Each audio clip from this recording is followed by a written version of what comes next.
philosopher, Steve Welch, Don Welch's husband. Don, you got to pass on credit to Steve. We see him. So once upon a time, he said this at the Wednesday Club, and I thought it was really appropriate. He said, remember back when either you were young or sometime in your life when somebody inspired you, whether it was a teacher, whether it was a friend, whether it was a stranger, whether somebody in the grocery store, whatever that time when they said something that meant something to you, that helped inspire you, helped you feel good, helped you get over some problem or whatever, and go be that for somebody else in the world. Very good. Thank you. Do we have any visiting Rotarians in the room with us today? Looking around, I don't see any. But on Zoom, I see our Assistant Governor, Mr. Bruce Reese, is joining us today. Hi, Bruce. Anyone else? Recognize most of the rest of the names. Okay, I know we have some guests. Let's start with those in the room. Let's see here. I'm looking around. Jamie, you have a guest for us. I have a guest, and it's my mom, Nancy, and so I'm supposed to say, what she you or what did you do for a living, or what project you involved with that you want others to know about. Let's just say what she did for a living. She was a school teacher and then a medical office manager and a mom. And then she's supposed to say, briefly tell us one interesting thing about yourself. Jenny thought this would be interesting for you. When I was a teenager, I lived in South Texas, and at that time, polio was absolutely rampant in that part of the world. Not pure. And a friend of mine and I organized a team against polio. And we did a radiothon to raise money for the polio. And it had to be on the radio because it's so long ago, people have television. But it was a very interesting time. And Jones here. Can anybody hear me? I can't hear you. All right, welcome.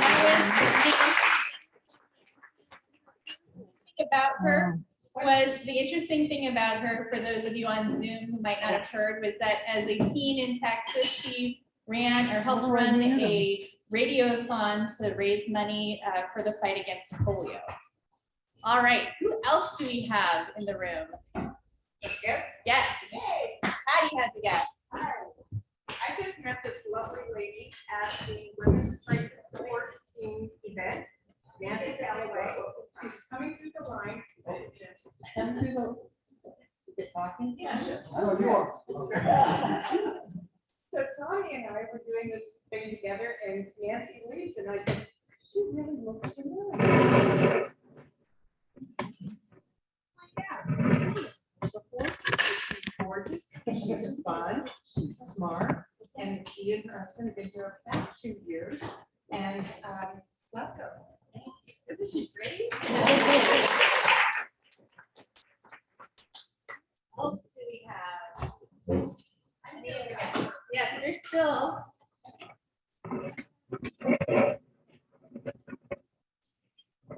Sparrow, and we're going to join the club soon, and Kirk is in Salt Lake City. For Rotary, so he's excused. All right. I know we have some guests who are going to be our presenters today, so we'll introduce them a little bit later. Any guests on Zoom? I come back to the front. I don't think so. Anybody on Zoom that we don't recognize? Oh, Michelle. Also.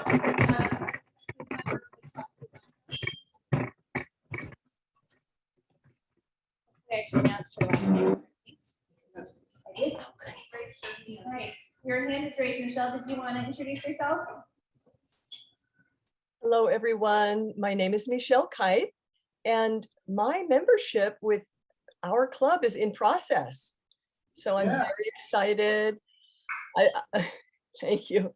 I've been flirting with becoming a member for quite a few years, and Brenda Patton finally grabbed a hold of me and said, let's do this. So we all know about Brenda's superpowers. prodigious. And so I'm here and looking forward to being more a part of all of you. Thank you so much. Wonderful, welcome. Yes, I believe this is her second person, so we might be inducting her very soon. All right. Did we get all of our guests, visiting Rotarians? Welcome, everyone, and thank you for joining us. A few announcements today. I'll start with a couple, but while I'm doing them, I know Tommy has an announcement she wants to make, and Jan has an announcement. So if you guys want to start heading up this way, because we'll try to use the mic. So the one that I want to share first is two reminders. One, we have a fellowship event coming up on December 10th. This is going to be at the Glass Forge. You can make a Christmas ornament. And then afterwards, we're going to be doing a tasting with steam. Whiskey, right? Steam distillery. Steam distillery. All kinds of different drinks. All kinds of different drinks. So if you're interested, be sure you get signed up for it because we do need to get a count of how many people are coming. You can choose to attend the whole event, or if you just want to come to the steam part, or if you just want to go to the Glass Forge part, you can indicate that on the sign-up sheet, which is in the back of the room. You might check to see if you've already signed up in the past, just to be sure. And if you're on Zoom and you're not here to fill out the paper, if you could just email Janie and let her know if you're planning to come and if you're bringing any guests with you. And guests are, of course, always welcome. And then the other reminder is about Operation Joy.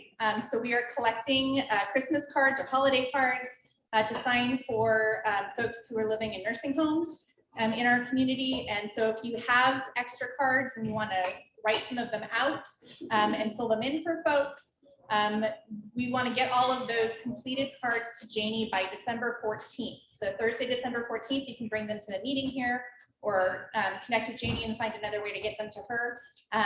But that's great. If you have cards and you just don't have the time or inclination to fill them out, but want to get them to folks who do, you can also get those blank cards to Janie. Just make sure you do it before then. So we've got enough time to get them completed. All right, Jan, do you want to make an announcement about the foundation?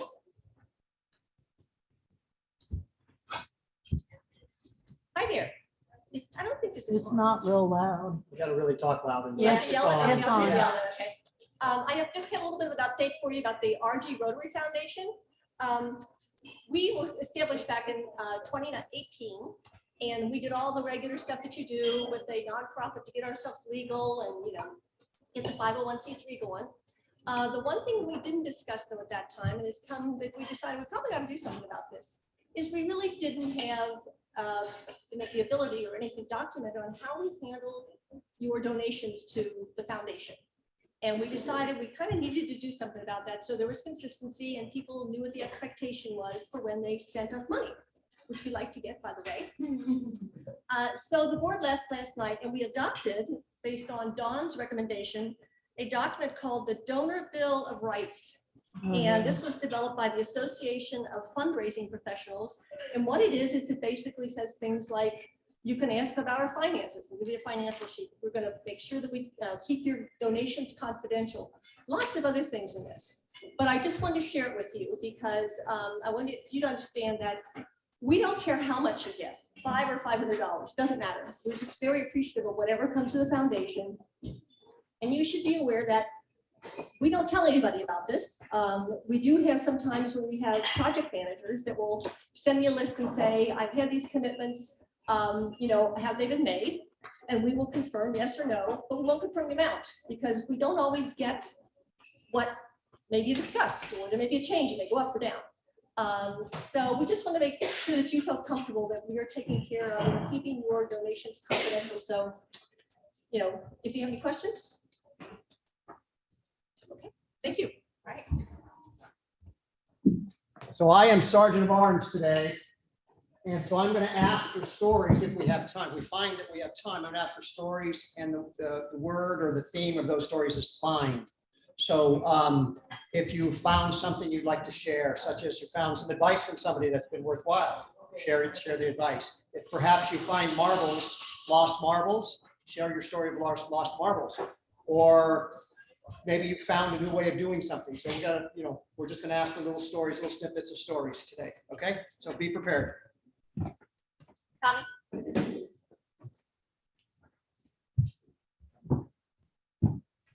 Hi there. So this is about youth exchange, surprise, surprise, right? So anyway, we are interviewing on December 10th, and yes, I know that's when we get to go to the Glass Forge, and I want to do all of it. But anyway, if you're interested, we need host families for 2 or 3 girls or 2 or 3 boys. We don't mix them up. And well, we're not that open-minded. Anyway, that's December 9th through the 11th. The jobs of the host family is to gather them up from table or tap rock, sorry. Anyway, from tap rock, and then return them and like take them to the various things. They'll be meeting at North Valley High School this year for the interviews. And so then that's the other thing we need is interviewers. And I'll tell you, these kiddos that apply for this are stellar kids. Of course, that has nothing to do with one of mine going years ago, but they really, I was so impressed the first few times I went because they know everything about everything. And that's some of the questions we ask is, what do you know about your government in your town and those kind of things, because they will be a representative of our country as well as of Rotary. So they're always good kiddos to do. So anyway, if you are interested, I can take your name and number and forward it on to Ann, who's in charge. And the other thing we can do, like what I'm going to do is say, hey, Ann, I can only stay there for lunch or something like that, as opposed to the whole day because I want to go to the Glass Forge. So anyway, yes, ma'am. Are they inbound and outbound kids or just outbound? Just outbound, just kids from our country that are going to go out. And I think our district is only doing 25 or something, because the idea is that if we send out 25 kids, we'll take in 25 kids for the next year. And in our district, we have 65 or 70 clubs, and not all of them are wanting to do the outbound and the inbound stuff. Like, we did not sign up to it for this year because we were sort of a little concerned that we weren't quite done enough with COVID yet. So we'll see how it goes. But anyway, thank you. Yep. Great.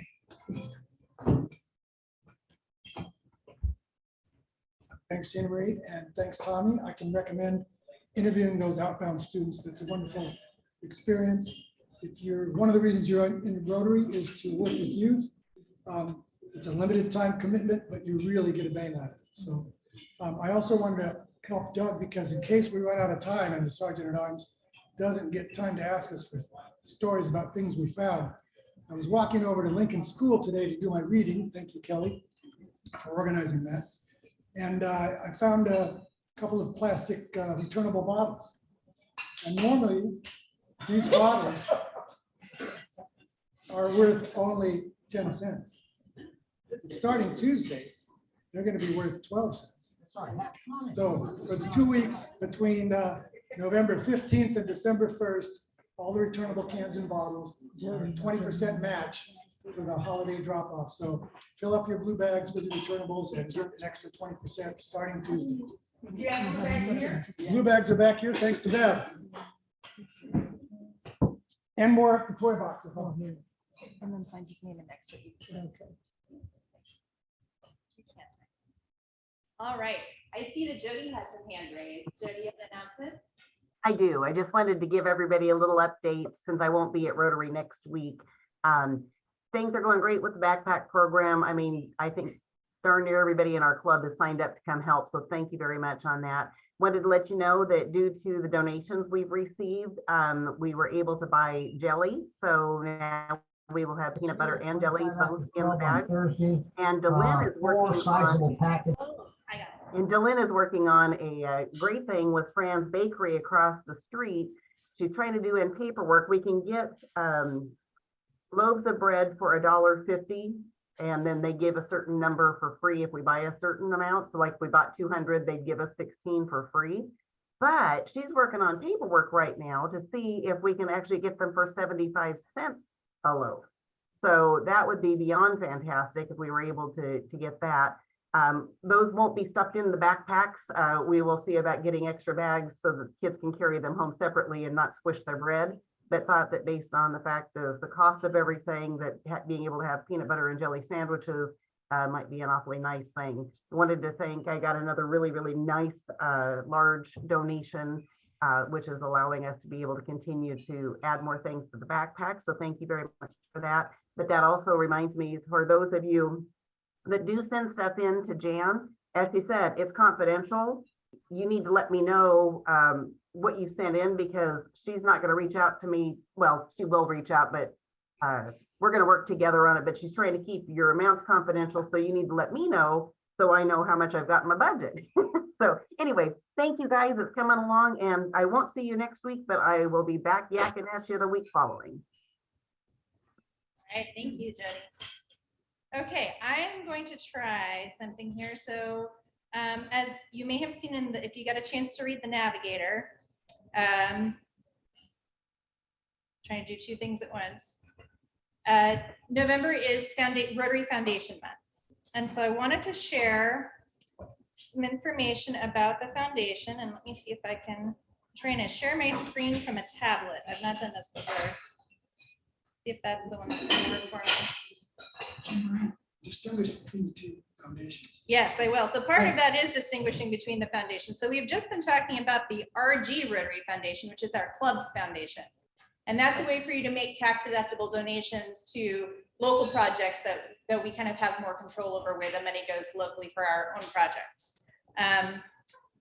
The Rotary Foundation is the organization, of course, for Rotary International. And there are multiple buckets of funds that we can contribute to, and it gets kind of confusing sometimes. So I'm trying, here we go. I think I can do this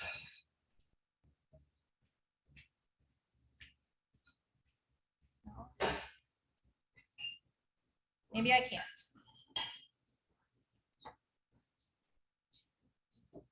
Screen.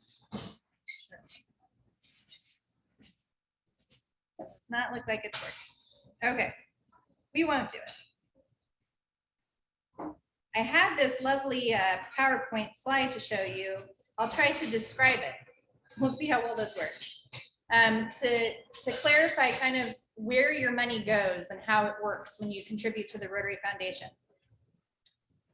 So when you make contributions this year, 2022, to the Rotary Foundation, you can choose, there's more things to choose, but they generally fall into three large buckets. Polio Plus, so if you make a contribution to the Polio Plus Fund, that goes specifically to pay for the efforts to eradicate polio around the world, buying vaccines, paying for the national immunization days that we send volunteers off around the world to do, that sort of thing.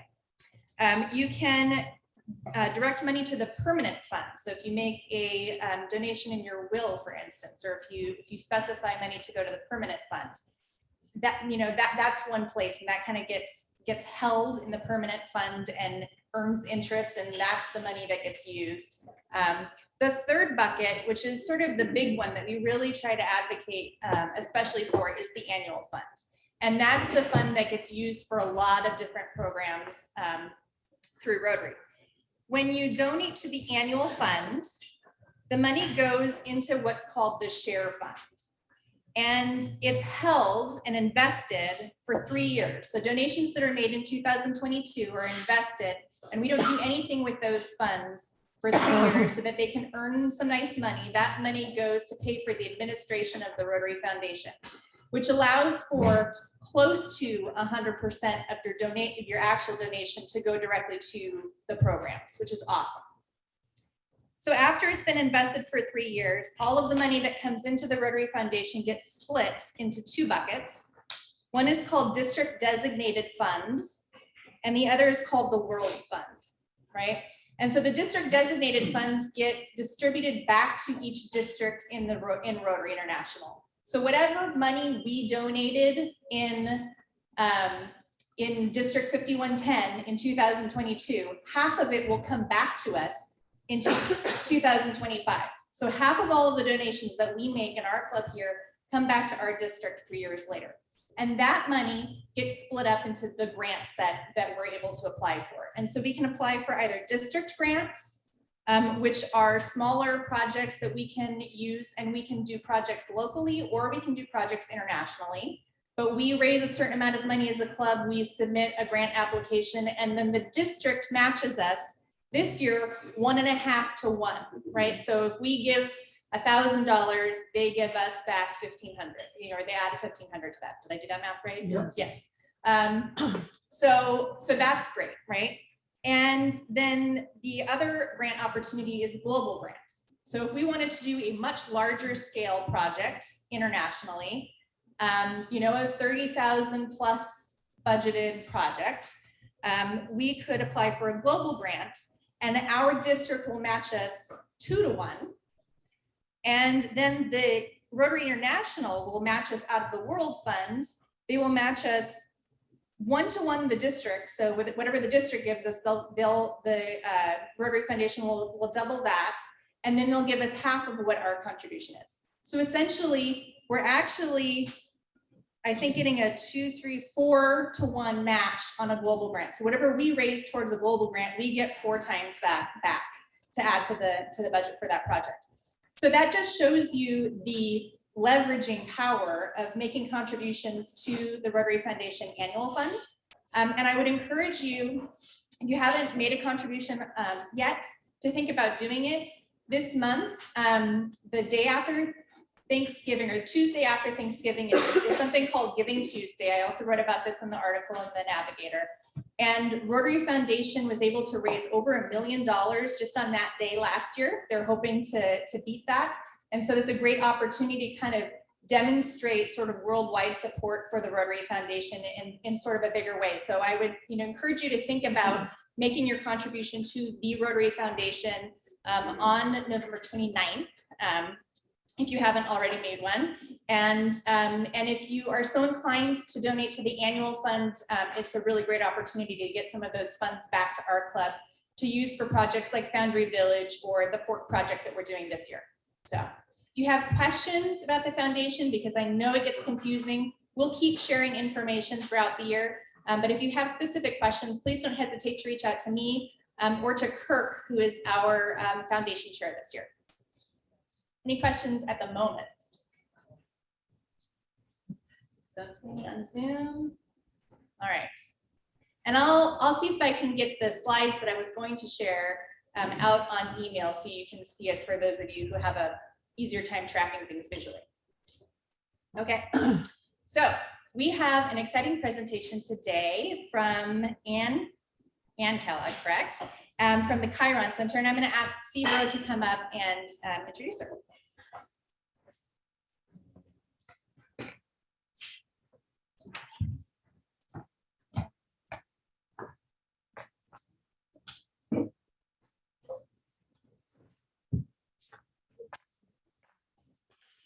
I don't know how many of you have had the opportunity to look at the Rotary magazine this month, but there are a couple of great articles on the importance of mental health and what Rotary is doing. I was really excited to read these articles about how Rotary is getting involved with mental health.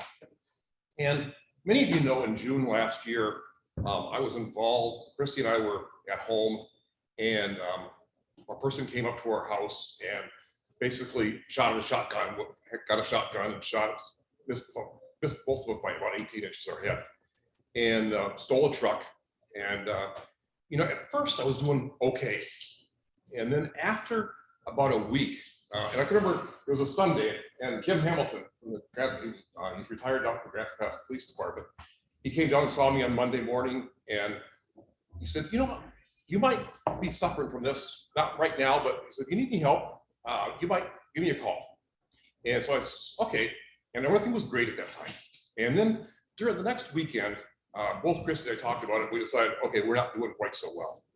And so I reached out to Jim, and he put us in contact with Ann Kellogg. And Ann is from Phoenix, Oregon. And she's got a great program down there. And so Chris and I visited with her at the Chiron Center.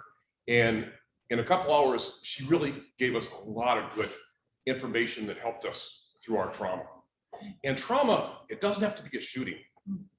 Trauma can be a family situation. It could be the election that we just went through for some people. There's all kinds of trauma that goes on, and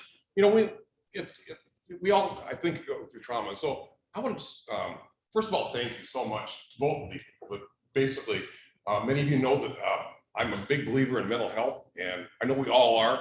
But in my case, I've reached out for help, and I've always talked about the fact that if you go to have cancer and you go to an oncologist, it's okay to talk about. If you have a heart condition and you go see a cardiologist, it's okay to talk about. But if you need help and you go to a psychiatrist, many times people look down upon you at that point for whatever reason, and it's not okay to talk about mental health. My feeling is that I want to put that mental health, it's okay to talk about. So, Ann, I don't know how you're going to do your presentation between the two of you. Jim is on the board of directors, I believe, for their 501c3 nonprofit. So please help me welcome Ann.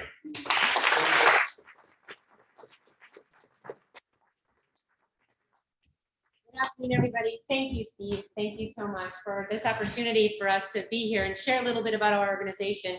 I want to also throw out a quick thank you to Bela Toledo, who's done our taxes for 572 years.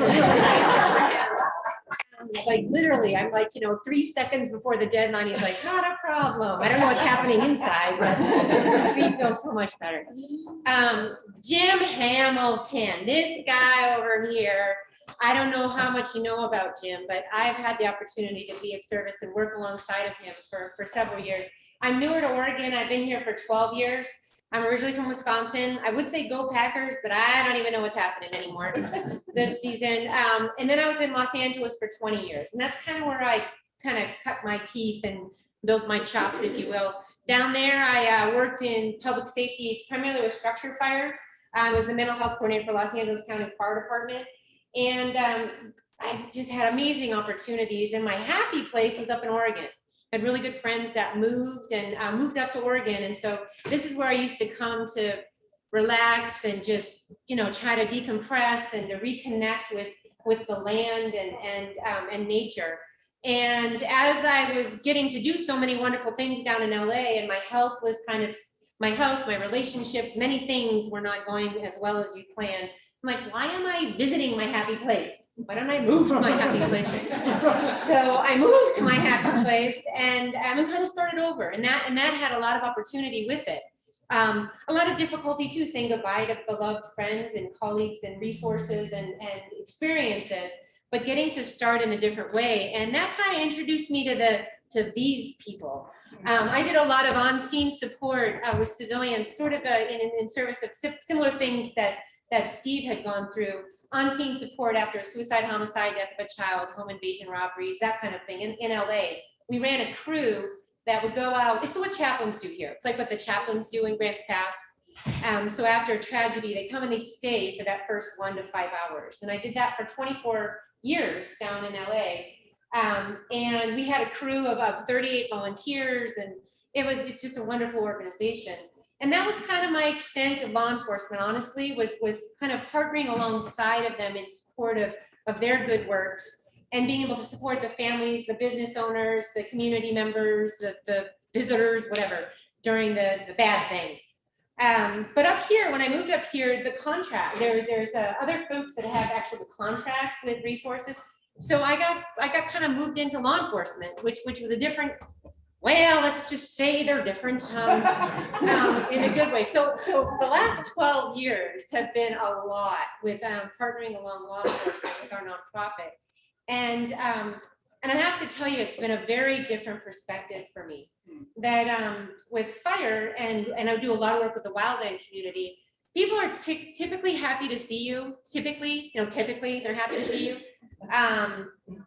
Something's not good. I mean, they're not happy about that, but they're happy to have you come and be of service and be a resource to them. Whereas with law enforcement, it's at best a mixed bag. And with everything, there's an ebb and a flow, and we could say that we're in an ebb, or maybe some people feel it's a flow, or whatever the thing is. But my experience specifically with law enforcement has been quite eye-opening. And it was funny because, not funny, I was like, I don't want to scare them. They're going to just eat lunch. I don't want to, I don't want to upset people. But also this idea of not necessarily not necessarily pulling punches. I don't mean to, I don't mean to be disrespectful, and I certainly don't want to be dramatic just for the sake of drama or graphic. But I think, it's funny because we talk about Chiron, the nonprofit, being one of the best kept secrets. And it needs to be that way. We're all under the wire. Nobody knows about us, and that's fine. And it's odd to be talking publicly about what we do, but maybe we need to talk about publicly about what we do.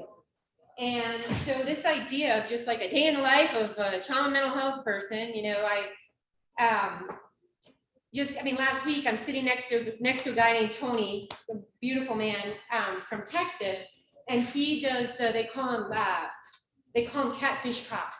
They do the child exploitation. He chats with folks he pretends to be a 12-year-old female, a 12-year-old child, and they get these people by the dozens that end up eventually getting lured into a situation, and then they're taken into custody, and it goes from there. And so as I'm sitting next to Tony, and he's telling the story about this 12-year-old child who was lured in by a predator, who then he had taken shots of her mother's Facebook, and shots of her mother's where her mother worked, and shots of her house. He had found this all through the internet, even though he was in England. And he said, if you do not do this, I'm going to send everything to your mother. And this escalated to the point to where not only was she sharing very graphic things, but he coerced her into becoming a perpetrator herself to younger children, and had this sense. Well, this detective, Tony, the most beautiful man, and I do a lot of work with child exploitation units. I'm actually embedded in the High Tech Crime Task Force down in Medford, out of Medford PD. And I've been with them for 12 years. And this is a common story, I'm sorry to say. That this gal, after she had been coerced into all these things, this young little girl, she turned herself in. She called 911 and she said, I'm an evil person and I need to go to jail. And being, law enforcement can get that call. That's an odd call, but so they took her into custody. She explained, and thank God for Tony, because instead of putting her through the system, he just started digging, and turns out this man had over 10,000 victims, 10,000 victims, where he had done the exact same thing, all just through social media. This person was she's over in England, and he was doing this worldwide through social media. And it's so easy to do nowadays. That's the good and the bad of some of the things. So that's on Thursday. Then we have a completed suicide of a wildlander on Saturday. Then on Sunday, I finally got home for 3 seconds. Then on Monday, it's like every day we're just go, and culminating. And I can't, it's not appropriate to talk about local things in the same way, but one of you might have the Manzanita shootout that they had at mile marker 62 out of it kind of closed up a little bit. We had a formal intervention yesterday, just kind of capping it off with a lot of the law enforcement involved in that. You've had 2 shootings here recently, on the 19th and on the 20th.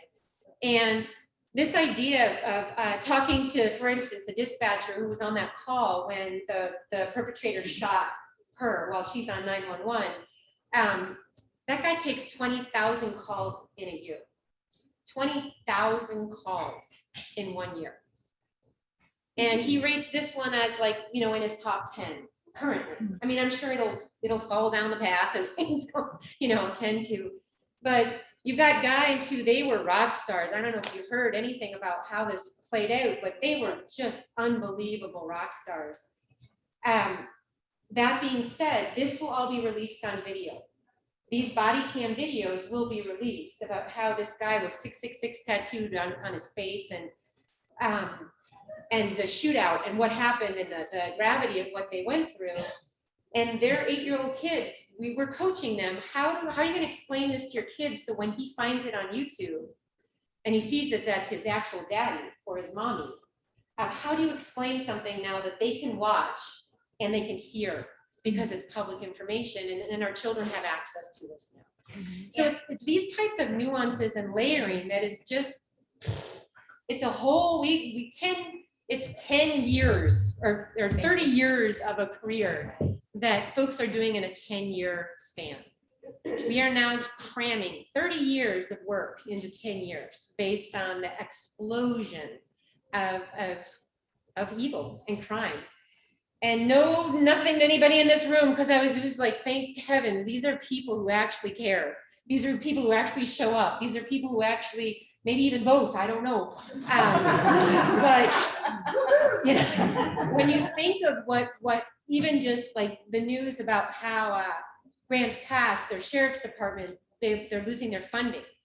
The ripple effect of that, and in general, it's astounding. And I guess that's sort of, I don't want to put Jim too much on the spot here, but now that he's retired, and he's probably busier than he ever was, this idea of the impact of what we're asking of our law enforcement, all of our public safety, but specifically our law enforcement, and somewhat of the, just kind of the information around that, and from the horse's mouth, it can't get any better than that. So, okay, horse. I'm glad she said the horse's mouth, because if Todd gets on, he'll say something else. So, I don't know how that happened.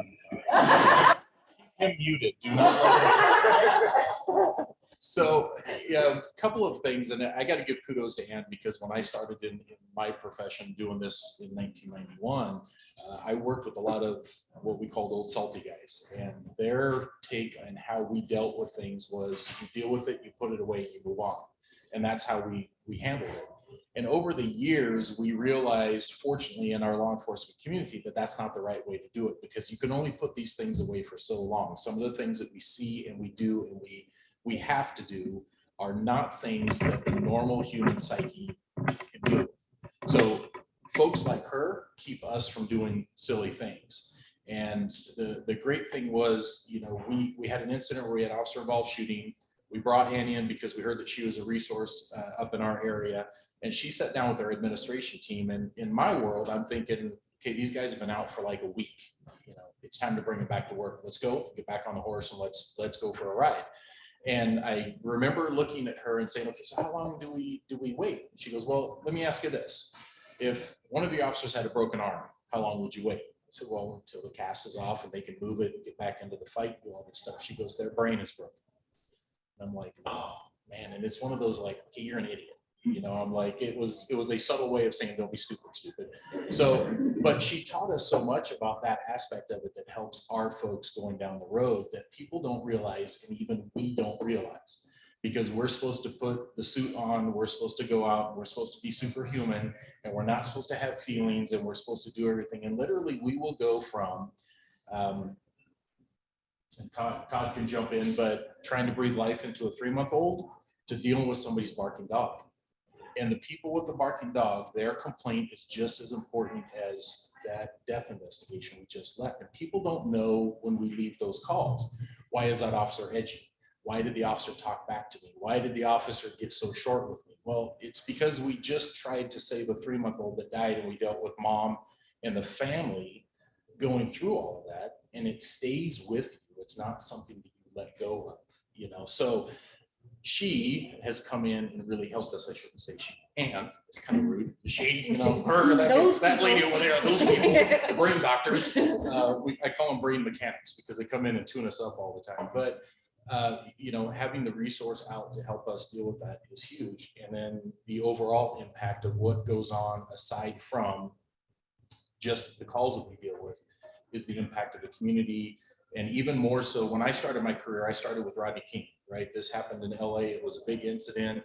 When I was first new cop, everybody's like, what are you gonna do? You're gonna king me? And I'm like, what are you talking about? I'm here just to work, right? I'm just doing my job. And I'm ending my career as I was walking out with what happened in Minneapolis. So the difference is social media and the impact of what it's had on law enforcement, right? The impact on us as a psyche, I guess, is where the support didn't wane when I started my career with the incident that happened in LA. It was definitely a change in what we do and how we do. And there were some good things that happened. And in this one, I think there's some things that need to be addressed as well. But overall, the impact of what's happened and the negativity has really been difficult for our officers, especially the young ones. When I see the new officers come in, and I'm thinking, man, they're going to need services like this more than I ever did because of that external impact that's there. And I don't think what's known often is what that impact is when things like the levies go down, or we see bad case law come out and things like that, or what it does to the officers who are out there trying to do good. You know, I'll give that there's good and bad in every profession. We've arrested doctors and teachers and lawyers and politicians and everybody else, including cops, for doing bad things. So it's bad across the board, but we're held to a higher standard, and I don't disagree with that. We should be. But by the same token, being able to understand that 99.9% of the cops that are out there are trying to do the right thing. You know, we are really trying to do the right thing. And I can tell you that this is my community. I'm heavily involved in it. I still work in the community. I still go out there to try to take care of folks. And that's where my heart is. And that's what the majority of our folks do. So that external influence is the stuff that she's having to now help us with. It's not just the calls anymore. It's not just the impact of dealing with grieving families and death and those type of things. It's now we've got this like negativity that's constantly hitting us, and it becomes another thing. And if it's not dealt with properly, if Ann and her crew don't help us with it, then we do become those folks that are jaded and critical and exactly what we're touted as being. So kudos to her and her crew, because if it wasn't for the stuff that she gives us, just little things happen. You know, we had an incident where there was a gentleman that actually was in a tent caught fire. He was actually burning alive while our guys were there trying to save him. I immediately called her because that's my go-to, and hey, what do we do? And she said, I need to see them like now. I'm clearing my schedules. You need to bring them to me like right now. That's the worst thing that you can go through for a human being to see. And I did not know anything about that. So I'm like, okay, so we're scrambling to go try to find our guys and grab them and say, you need to go see her right away. So the good thing is we were able to do that and probably save some of these guys in the long run had we not known. So having this resource here is huge for those of you that aren't in the know, and get to realize what this does to help our men and women in law enforcement that are doing what they need. And even, you know, first responders in general, she works with everybody. But great resource to have and to help around, and hopefully we keep her around for a little bit longer to help us as we go forward. Thank you. So, and I don't know if you noticed this, you know, he's wearing a vest. He's even as in retirement that you think about the weight that they carry for us and in service of us and in spite of us.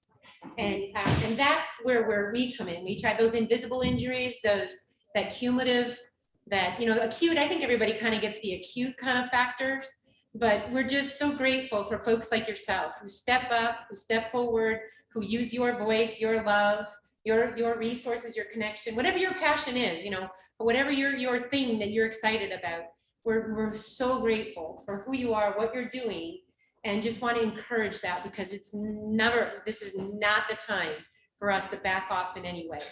We need to keep keeping these strong voices, good voices, hopeful voices, proud voices, and significant ways of keeping our communities and our families and our loved ones together. And the tip of the spear, I have so much respect and so much gratitude. And then, but again, put it right back on you. And thank you for all that you're doing. So that's our story.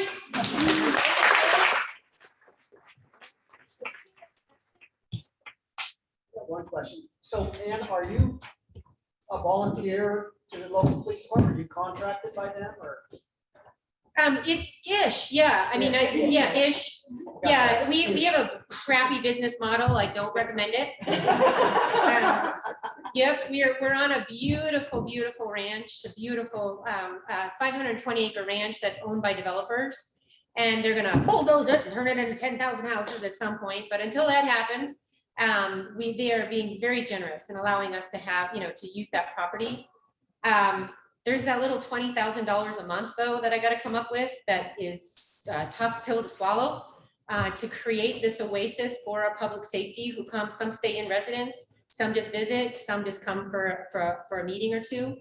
But here's the twist part, is that what I have found is you put any barrier to mental health in front of public safety, and they will come up with any way of not bringing themselves forward. They're very professional, they're very stoic, they're can-do people. So there is no charge for any services when people come to the ranch. There's no charge for services. I make all my money, this sounds terrible, but all the money for the nonprofit is made through tragedy, through plane crashes, through, those that I travel a lot and teaching. I do a lot of teaching and that way, so when folks come to the ranch, it's purely they are there to be served. They are there to be loved. They are there to be supported.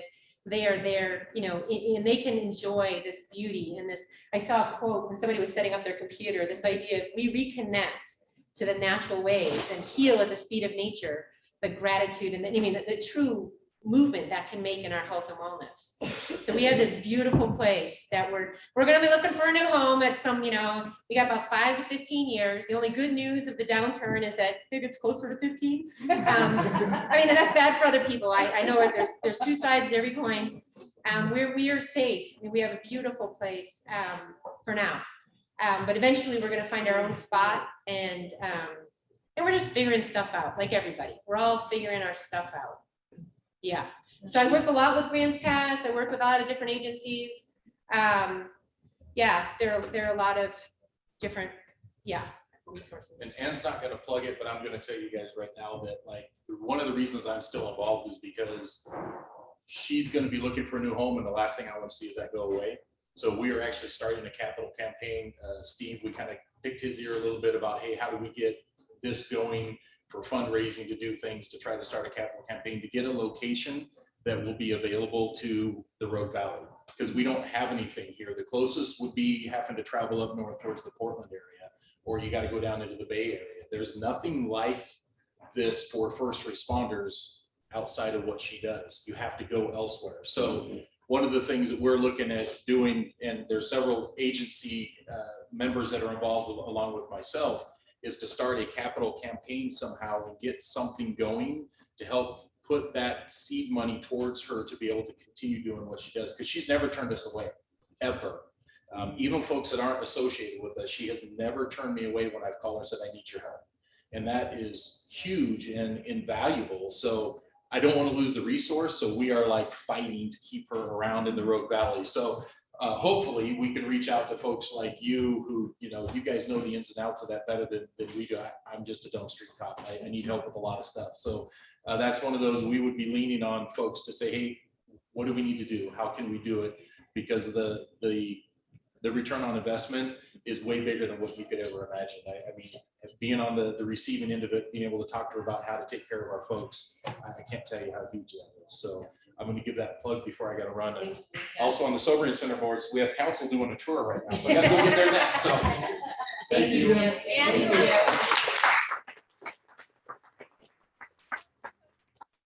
More information about the Chiron Center if they wanted to.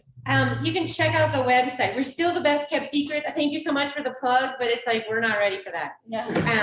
Just everything that it takes to set up that type of a journey is something we're very new to. So, but it's chiron.org, chironcenter.org, www.chironcenter.org.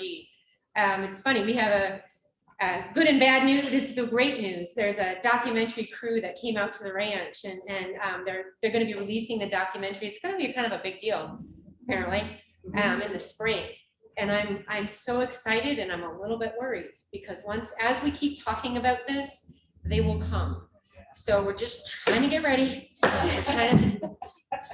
So however your thing is, and however you get, we all have our way. And so thank you for your way. Appreciate it. Yes.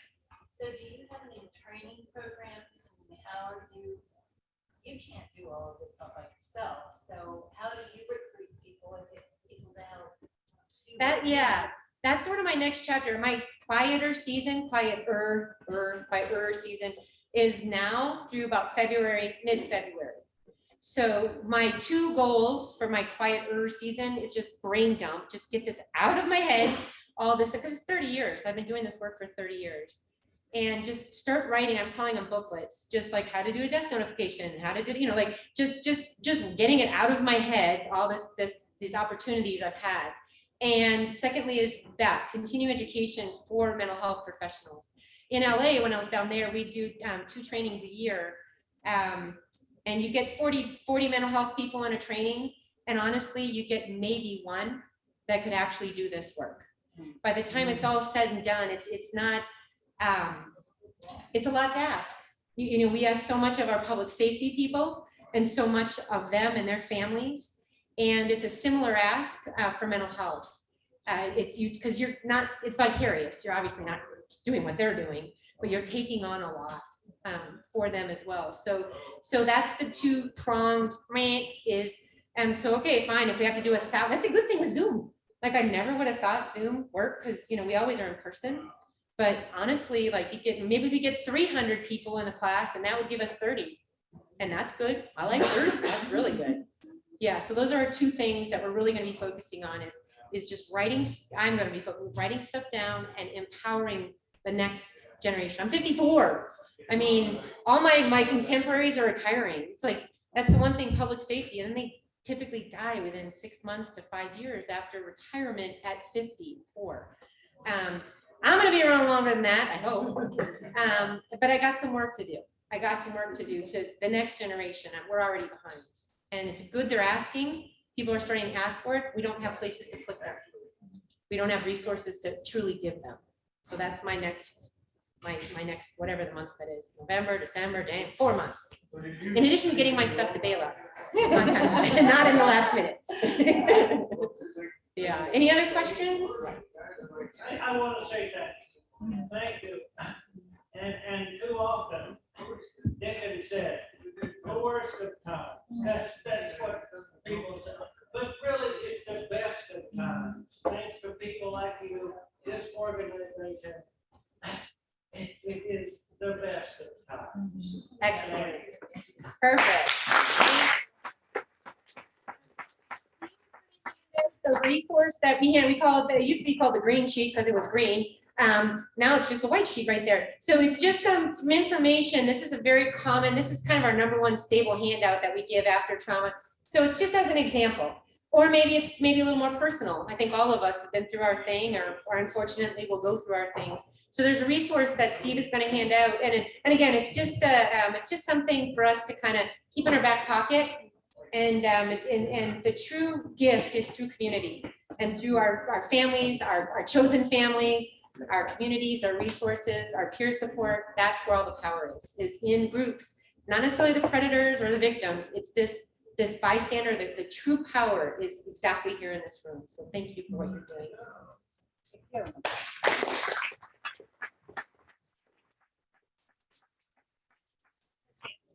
Keeping in mind we're running a little close in time, for those who can stay, we are going to do some quick happy bucks. So Doug, if you want to come up and yeah. So as Gina Marie said, if you need to go, please feel free to go anytime. We're at the end of our hour. Same with those on Zoom. But happy bucks, and then maybe Sergeant of Arms was going to be wanted to hear stories about finding things. This is my jar of marbles. I found not all of these, but most all of these at construction sites in the dirt. And so it's a lot of fun. Probably 85% of these are those. And at one point, there's a rare one in here that's actually made of marble. And I guess it's hand ground because it's not very round. It's one of the bigger ones. And I was kind of excited about it. And I brought it to somebody I was doing a job for, an antique dealer. And I showed it to him and he got kind of excited. And that made me really excited about it. Like, oh, I'm really into something here. Oh, what's the value? Oh, $6, $8, $10. I was like, throw that back in my jar, Anyway, but I don't think we have time for found stories, so we will go straight to happy bucks. Does anybody have happy bucks out there? Somebody? Yes, Lenora. 20 happy bucks. Hang on, you gotta get the mic. I have 20 happy bucks as I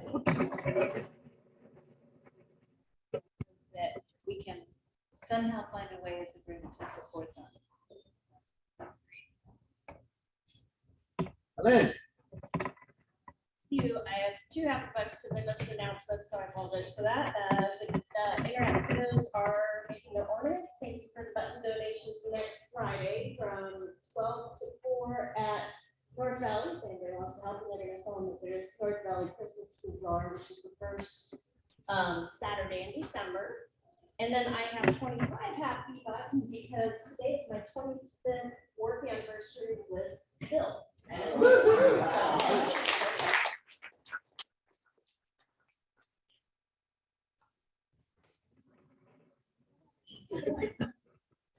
I have 5 happy bucks for the most recent four-way community foundation community celebration. We have several members in this room who are on the board or past members of the board, including my husband, who is the current president, and Steve Rowe, who is the past president. One of the Dawn. Oh, Dawn, that's right, Dawn, but I don't see her now.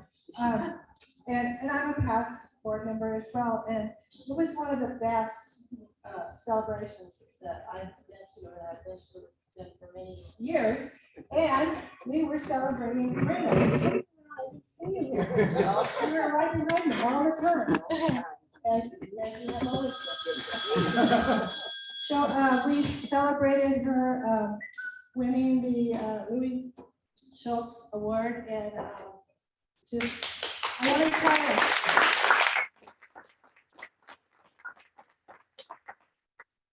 Radiant.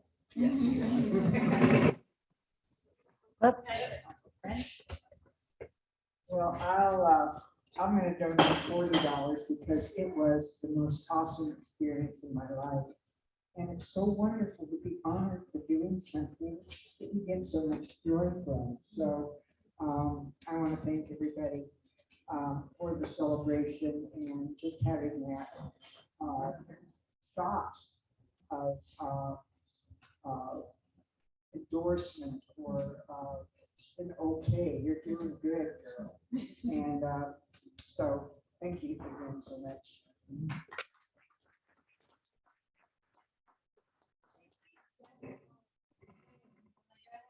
Yeah, Deb.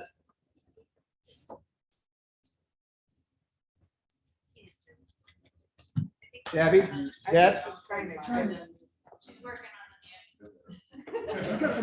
Dang it, the little mute button wants to run away from you.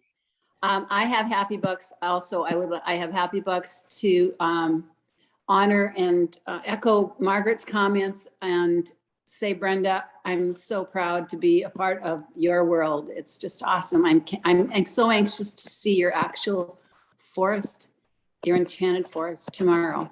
I also have happy bucks because our presenter is another Packer fan that doesn't quite know what to do with this football season. So I'm with you, girl. Those are, I guess those are kind of like empathy, sympathy, happy bucks. And then I have happy bucks for my son and my 2 grandsons that came down this last weekend for a work weekend on the farm. And they were fabulous. And at one point, Olin, the 11-year-old, was helping with landscaping and stood up and said, Grandma, I'm just so proud to be a part of this family. Look at us. We're all working so hard. We're just great. And I thought, oh, it doesn't get any better than that. So thank you. I want to thank my Rotary family for all the support you gave me through this whole thing with what happened at the house, through the OYA contribution, and also listening today, because I really, Ann was a big help to both of us. And there's just so many good people out there that are full of work. Thank you.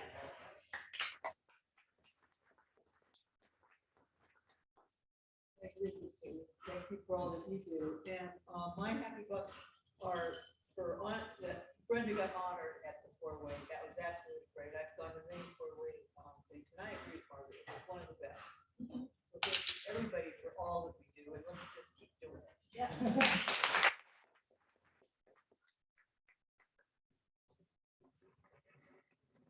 Happy bucks. There's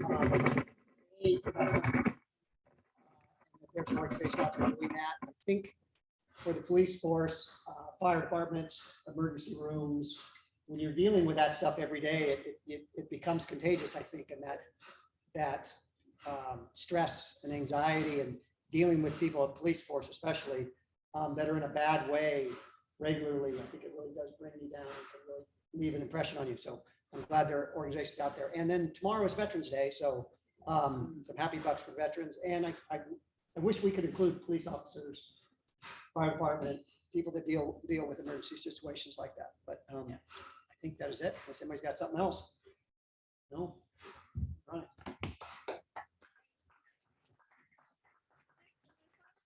Along those lines, so today is Forget Me Not Day, which I had never heard of before, but it is tied to Veterans Day. So Forget Me Not Day is a day to remember those who have come back, but maybe come back with physical injuries, amputations and such, and just kind of a reminder to not forget those. And then tomorrow, of course, is Veterans Day. And so the quote that I have to leave you with today is from John F. Kennedy. As we express our gratitude, we must never forget that the highest appreciation is not to utter words, but to live by them. So thank you all. Oh, and Dan. Today is also the Marine Corps birthday. And today is the Marine Corps birthday. All right. Okay, so thank you all, and we will see you next week. The song for a little bit.